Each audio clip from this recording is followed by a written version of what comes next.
As a certified launch manager, I've been around the block or two with launches. And one of the things we see all the time is that a business owner has decided to launch and their timeline looks like this: month one, month two, month three, and all of it is marketing. So we know during launches, you have to get the word out. You got to build the hype. You got to run the ads. You got to open the cart.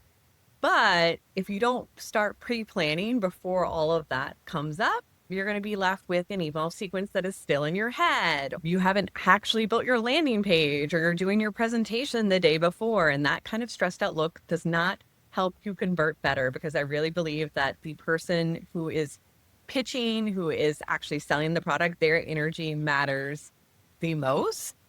And the problem is that when most people are planning launches, they're thinking strictly about that marketing timeline, the ramp up, the open card, the close card, the debrief, the promo, all of that. And they're not really taking into account the launch. So today we're going to be breaking down both timelines, where the ops actually should start, and then when marketing swings in, and why the order matters way more than you think. So let's get into it. Welcome back to another episode of the Deeply Rooted Business Podcast. I'm Rachel, your marketing ecosystem architect, and I'm here with Jess, our systems ops guru genius. So before we get into the episode, let's do a quick energy check, because I know that there's a lot of feelings about launching. I harbor a lot of energy and issue with some types of launches. Some people get excited. Not me. Some people get a little anxious thinking about all of the moving pieces and all of that. So if you're feeling a little overwhelmed, I could confidently say that this topic we're talking about today could be one of the reasons. So we're going to untangle that today. Stick around towards the end, because we're going to be breaking down exactly where each timeline starts and what order is not really an optional go with the flow type. So let's get into the first portion of this, which is the ops timeline. The ops timeline is something that I know most business owners don't think about or don't like to think about, because typically they will come to me after they have tried to run a launch without a launch timeline. What is seen and talked about most in the online space is that marketing timeline. It is way sexier and easier to sell the marketing strategies and the marketing timelines. But the ops timeline is what's going to make your launch not only convert better the more times you do it, but also help it be less stressful for you in the long run. So the first thing that we always kind of start with is goal setting and launch vision setting. So clarity on what you're actually developing. How are you going to sell your offer? What is the goal based on those very realistic numbers that we talked about last episode? What does success look like for you? Really kind of getting the groundwork and the foundation for your launch, because everything else is going to depend on this part kind of being locked, and it's going to act as a filter for your decision-making process throughout the launch. And I don't think this is a 1 hour decision. This really is one of those where you let it sit and marinate. I would say put the most time into this, because it's going to set that foundation forward. This really establishes, if you are still in the product development side of things, it helps you flush a lot of those decisions out as well. I'm going through this with a client right now where we're not necessarily talking launch specifics, but we're talking about launch energy. We're still really in that post-launch, from launch one and moving into launch two, where we're saying, what didn't we like and what do we want to bring forward? Those are the key elements of goal setting. Setting a goal for what your energy should feel like too is just as important as setting a goal for revenue and all of those components as well. Totally agree. This next part that we're going to talk about is your strategy, figuring out what the actual launch is going to look like. We did a whole episode on launch styles and how to pick which launch style is best for you. But even deeper than that, once your style is established, what is your plan for getting people to that launch event? What is your plan for following up with them after that launch event? Really going through the customer awareness journey, which I love when Rachel talks about that, and figuring out what needs to be true at each stage to help you maximize for conversions. And I feel like this is another one that you need to give space to breathe, space to marinate, space to kind of set it aside and come back and look at it from a fresh lens and eyes, because changing things down road is only going to complicate more. So you want to make sure that your strategy is locked even before you say go. As a launch manager or someone supports launches, this is one of the key elements that I kind of hold my clients accountable to is we are going to lock this strategy. And after, we're going to have very few availability for pivots, because there's a domino effect when you train something. If you change the fast action bonus, for example, then you've got to go change the sales page and the follow-up emails and the pitch deck and all of this. So making sure that you kind of have all the strategic levers mapped out and where you want to pull them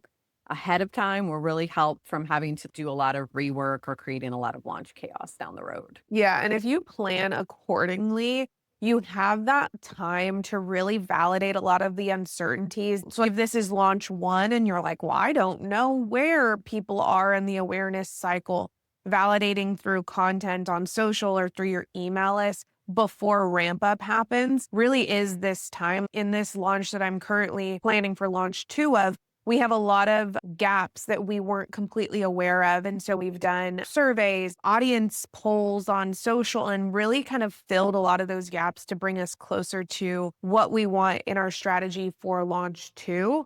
And that's where this getting ahead of it is, and not acting on a whim where you're like, oh, I want to launch next month. When you're planning your annual calendar, really being intentional about that time is going to set you up for more success if you give yourself that runway for this discovery and for all of these different opportunities of whatever questions came up in strategy discovery. You can say, oh, well, I don't actually know, but I have 2 weeks here that I could play around with the audience, maybe go live a few times, maybe drop some polls, put some stories out there and see how people are interacting. Those are the things that you give yourself when you do act with the intention of a longer timeline versus just being like, let's launch chaos. Yeah. And I mean, typically what the minimum timeline from an ops perspective, what I'm looking at is probably 12 weeks to give us 2 weeks for goal setting, getting clear on vision, 2 weeks for strategy, 2 weeks for planning, 2 weeks for copy, and then 2 weeks to build and then optimize before live launch. But that marketing, it's probably maybe a 6-week timeline, half of that, because you're doing ramp up and then promotion and then open cart. So you really need to be thinking about your launches almost a quarter ahead of time if you want them to be grounded in strategy and intention, like we're recommending. Step 4 is once you've got your strategy locked, then it's time to have an honest capacity conversation with yourself. And if you have a launch date in mind that you need to either hit because you need the money at that point, or you need to hit because you have other things going around, you want to make sure that you're going to have the capacity to execute all of the elements in your strategy. We like to talk a lot about a 1.0 version of a launch and then being able to build and add components each time, especially if you're business owners who's bootstrapping their way up through this launch process. But if you do have more funds available, then it's about looking at your current team that's supporting you and finding who are the gaps. Do I need to bring in an email marketing copywriter? Or do I need to bring in someone to help me design my pitch deck? Do I need marketing assets created? And identifying who, or if it's you on your team, and what items you need to outsource. Because from there, you've got to go find these people. If you don't already have them, it's going to take you about 1 to 2 weeks to kind of assemble your launch team. You'll probably have an idea at step 1 when you first start who you might want to bring in, but this is just solidifying that RACI chart, who's responsible for completing each piece of the work, and then mapping out when all of the work is actually going to happen. Yeah. So the step is basically who's on the team and then what's the sequence? What are the dependencies? I always tell myself this. I'm like, then you put it in the planner, then you have it out of your brain and into something that you can slowly review on your calls and check, and go through the list, because the components are going to start all happening at the same time. Once you're out of the initial ops setup and you're in the main portion of the marketing, then it's important to stay on track with things, but you can easily get lost in that setup stuff. So once you're done, have it out of your brain and you're into that action step, then you can move into this next step, which is that copywriting, asset design, like prep. I would say this is definitely where a lot of that creativity happens. And I've seen a lot of people fail in this stage when they're like, well, I want to have the inspiration to talk to people on stories or on my posts the day of. And I think however you can get ahead, whether that's scripting your stories, scripting your emails, all of those components, there's a lot of copy and development that needs to happen in launches. You have the sales page, you have the email sequence, you have checkout page, post checkout, client onboarding, all full picture of things that you really, really want to get ahead of this as much as possible, because this is the step that really does take the longest to put together. You don't want this to be rushed. If your launch doesn't do well, you don't want the feeling to be like, oh, well, I should have given this more time. Yeah, and you want it to all feel intentional and cohesive. So going back, and this kind of works hand in hand with the planning stage, is that one of the things before I start project planning the launch is creating that launch funnel map or even outlining the customer journey on Google Doc of what are all of the touch points that we're going to have with the customer. And then going through it, what is the goal of each of these assets? Getting it all in a Google Doc. And then I can just kind of start working down the Google Doc to make sure that copy is developed for that. But typically, I like to start from the pitch deck. I almost like to start backwards from that when I'm doing the copy because I feel like that informs it. So it's like I will almost write onboarding email first and then checkout page, then sales page, then deck, then emails, and then social media because I feel like all the bigger decisions need to be made on those last assets. And that's kind of going to inform everything backwards from there. So that's kind of how I approach and plan it. From there, it kind of allows the tech team to come in and start getting work earlier since their setup takes more time than just loading an email. So if I'm starting on pages first, then I can hand that off to design and tech while the email copy is still getting written and starts to flow through a nice little chart of assembly lines. Yeah. And if you're a solopreneur or small team and you're a tech team, LL design team, these are all more of a reason why you should 100% give yourself more time, because it is essentially just going to be you putting on a different hat. And then you giving yourself the time to switch into a different role and then put on another hat. It's a well oiled machine when you do have the components of a launch team to support you. But the reality is that so many of us are also launching independently and by ourselves. So it's even more important then to have the time to make sure you're not burning yourself out or working until 11 p.m. just because you're trying to do everything at the same time. Just want to put a little note on that if you're laughing at us because we're talking about all these Yeah, teams. well, and I think too, it's one of the things that really frustrated me when I first started planning launches is that the timelines for all these launch programs that we're buying were very unrealistic for solopreneurs. But they were disclosing that this was a timeline built for a team to execute. If you got to think like I've got to write my sales page around serving my clients, then probably 1 week is you writing your sales page. The next week is writing your sales emails. And the next week is writing your sales social post. That's how you have to do it if you're doing it by yourself. So it's way more important to give yourself maybe even longer than 12 weeks if it's your first time. Now, if it's your second time, we can start to speed things up because we've got things we can pull from and we work and all of that. But yes, give yourself way more time than you think you're going to do. So then moving into after design, we usually move into tech, setting up all the tech, testing all the tech. Tech will give you the most headache during a launch. So you want to make sure that you've got plenty of time to test that. And then I always like to have what I call an optimization week or an optimization period where everything is done. My goal as a launch manager is for pretty much everything to be done related to that launch before the day of, like, if we're doing a webinar, a live webinar. We'll still be doing some final stuff while we're promoting the webinar, but that live webinar, I want them to be able to take creation hat off and move fully into sales mode so that they're not trying to have to write a sales email and show up on social media and have all the stress of is anyone going to buy and all of that. It's just better to try to get it done all beforehand. And then, of course, we want to do a whole debrief, which we did a whole episode on that. So I'm going to skip through that for time's sake. I'm going to pass it off to Rachel so she can do our marketing timeline. With the ops timeline, you're probably like, whoa, what is happening? The marketing timeline really comes in. So about when she was talking about tech, copywriting and website, they're almost parallel entities, but moving into the phase that I would consider the start of The marketing timeline is that ramp up phase. This is traditionally 2 to 3 weeks prior to, let's say, if you're running a live event, prior to the promotion of that.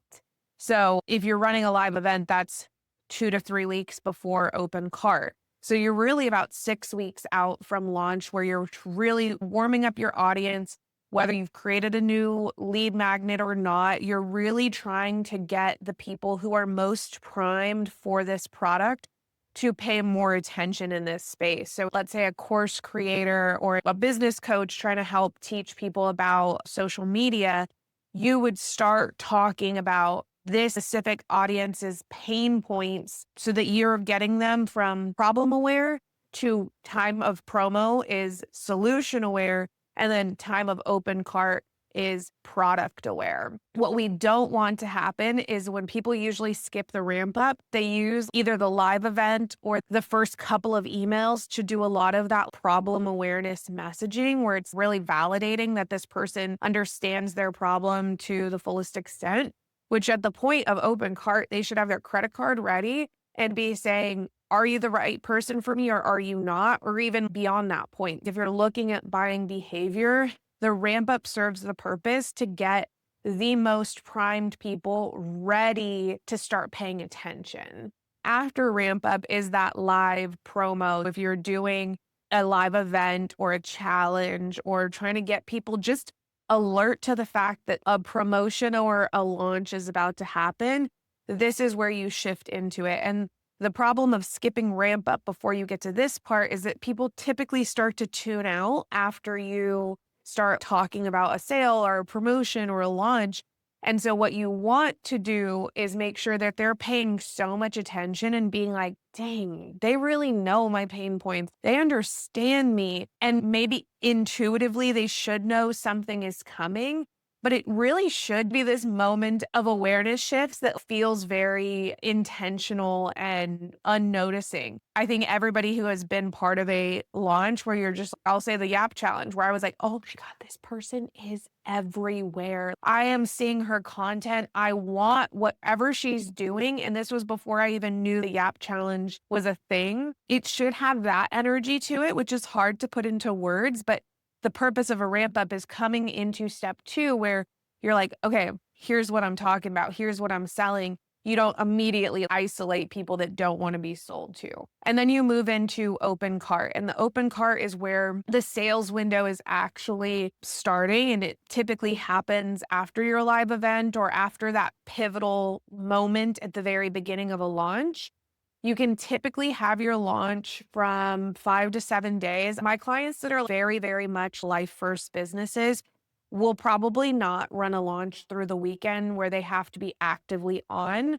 We sometimes try to plan the middle of the launch, which is always a mid launch lull in the weekends, just because we know that that's already going to be dead time. You can typically just put some of your stuff that you know is just going to pass that awareness from solution aware to product aware and use that there. So 5 to 7 days, and then move whenever that cart closes. You can either move into a downsell or into a post-launch survey like we've talked about in previous times. But I think that including the ramp up, it should be 2 to 3 weeks, promotion of an event, and then your actual launch itself, 1 week, downsell and surveys another week. I lost track of how many weeks that is, but that's typically the breakdown of how the marketing element of it works. I would say ops would probably be 12 to 16 weeks, and then your marketing is probably 6 weeks. But it's kind of coming into the end of that 12-week period. I think the number one thing that people miss is that they skip the ops portion of that timeline because nobody talks about it, and they start trying to ramp up while they're creating the assets still, which is very confusing because if you don't know what you're selling, it's hard to actually try to sell it.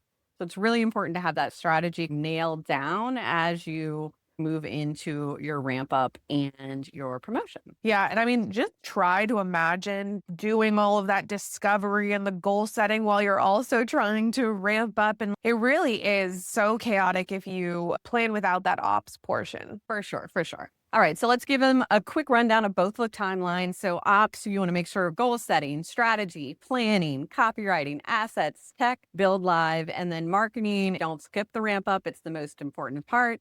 about 2 weeks to invite to promo, open your cart, 5 to 7 days, whatever your preference is. And then always make sure that you're doing some sort of post-launch survey. And if you want to do a downsell, make sure you're including that in your ops plan as well.